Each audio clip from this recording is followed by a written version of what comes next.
It's weird to think that the Adios used to be the marathon racer in the Adidas lineup. And while the Adios has remained relatively consistent over the years, Adidas has created brand new shoes like the Prime X and the Adios Pro, and it has completely changed other shoes like the Takumi Sen. So in version 8 of the non-pro Adios, has Adidas done enough to justify why this shoe continues to exist? It's time to lace up the Adios 8 and take it for a run.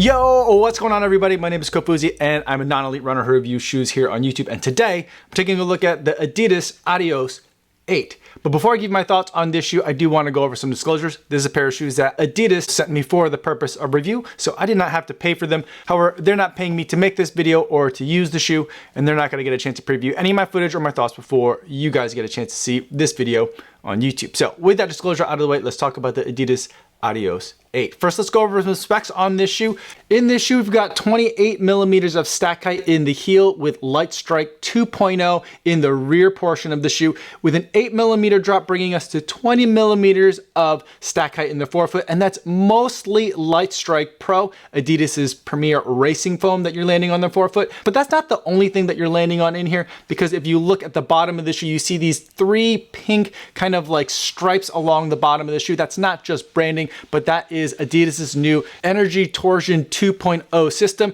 It kind of looks like it might be a little bit like a carbon fiber plate or some sort of springy device, but really because they're giving it that Energy Torsion name, they're letting us know that it's more for preventing the shoe from wobbling around too much as your foot hits the ground, and it keeps the shoe from getting too unstable with all these really soft and springy foams that they've got in the midsole here. Protecting all of that foam and those Energy Torsion 2.0 rods is a layer of Continental rubber. You got a big slab up in the forefoot and then a couple of pods in the rear of the shoe to protect the heel. Up top, we have what I like to call Adidas's chicken wire upper. It's their racing upper that they've put in this shoe that is pretty much transparent because like the mesh, the holes of the mesh in here are so big. It lets a lot of air through, but it is a stronger material that doesn't stretch too much and keeps the shape of the shoe on the foot even at higher forces when you're running fast and taking corners quickly. There's a very thin piece of material here that serves as the tongue, and it stays in place, not with like a full gusset, but there is an elastic band that also helps lock down the middle of the foot around the arch. And in the back of the shoe, there's a little bit, ever so slight amount of bumper pads along the sides of where the ankle will go to make sure that heel bone stays nice and snug in the back side of the heel. There's no structure in the heel cup at all. It keeps it nice and floppy, which is something that I like to see for a shoe that I might use for races or my fastest workouts. Now, this entire package comes in at an incredibly light weight of 7.0 ounces for the men, or under that magic 200 gram numbers at 198 grams. All right, so those are the specs on the shoe. Let's talk about what it was actually like to run in it. I'd say that it stays very true to what the Adidas Adios has always been.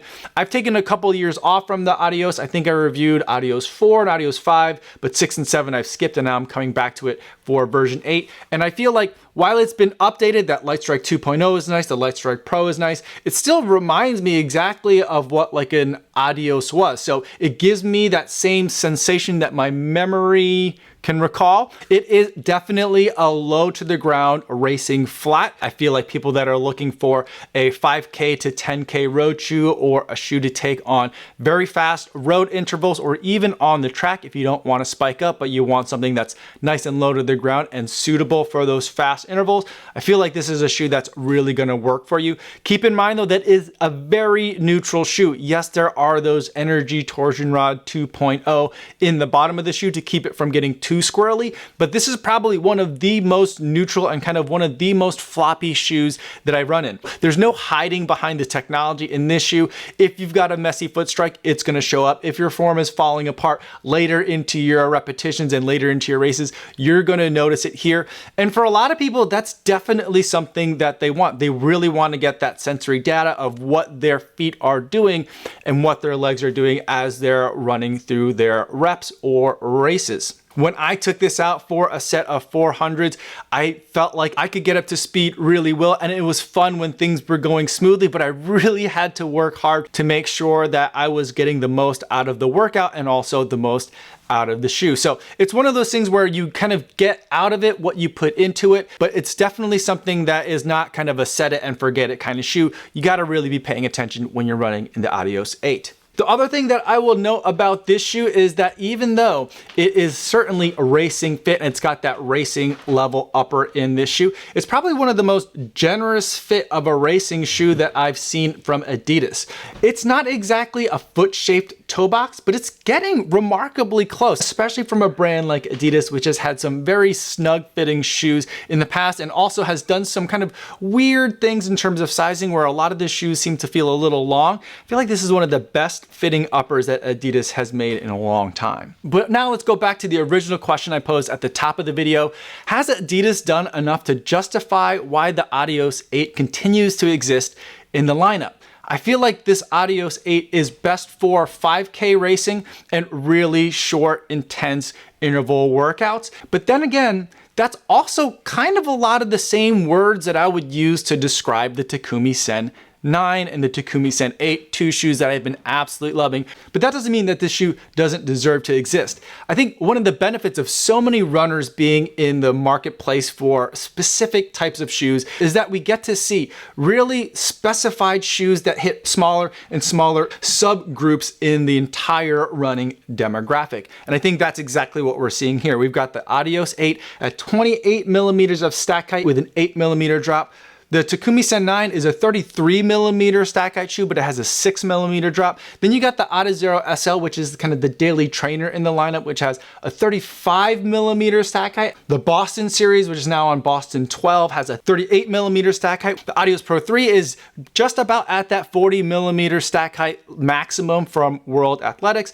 And then on the far end of the spectrum, you've got a near 50 millimeter Primex. So they're doing a lot of experimenting and a lot of fine tuning on a lot of different levels of Adios shoes to target different segments of the running market.